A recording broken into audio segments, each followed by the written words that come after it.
Y'all, I kid you not. Right after I posted that short about talking about the chaos of my life, I walked by a building and there was two big dogs sitting in it. I'm like, okay. I was like, just stay calm first. You can have a big bark. No big deal. Oh, I was wrong. It was a big deal. Literally jumped up and pushed open the door, came out. And so I was like, I'm gonna stand here and not run because I was like, I don't know what this dog's gonna do. So I stood there. No owner came. Someone who was like bringing stock or whatever for the store was there. I was like getting ready to give it, and then I like didn't know what to do. Gibbs is freaking out, so I picked him up, and then the dog's trying to sniff me. He was also trying to sniff Gibbs, so I'm like, I'm gonna walk away. I didn't know if the guy restocking was the owner because he came in like a smaller car, but he was not. And so then I'm walking down the street and I'm holding Gibbs because Gibbs is freaking out. And I'm freaking out. And the dog follows us. As we just keep going, and he's following us and following us and following us, and he is not letting. So then we finally get to this point. The dog veers off and goes into someone's yard. And I'm like, okay, cool. We're gonna put Gibbs down and we're just gonna walk. There's people. We get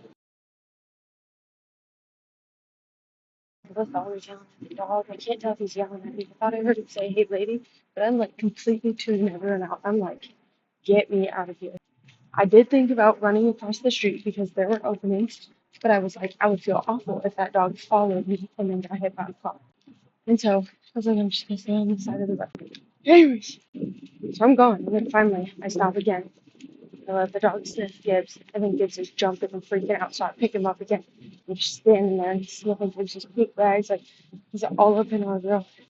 Finally, the owner catches up. I take my headphone off like this, and he goes, "You just kept walking." And so I missed like the first part of what he said. And then, like, here's the thing. Of course I kept walking. Your dog was following me. If a stranger was following me, I would keep walking. I'm not gonna stop. Like our old dog, he used to like sniff and then bite. I didn't know if that's what his dog was gonna do. I had to protect my little potato, my little baby. And he's like, "No, I'm done." I was like, "Well, my dog is just like a super scared dog." I was like, "Oh, okay." And then he was like, "Well, you take care now." I'm like, "Thanks." And I carried Gibbs for a little bit before I set him down, and he yelled at the dog. He was like, "You don't listen. Go home." And he started walking back, and he was like, the dog was on a leash. Dog was nothing. He was just like, "Go home." Expected the dog to go home. Off the leash. Behind the fence. Praise the Lord. Jesus getting a big treat for that walk we just had. Everyone's having a great day.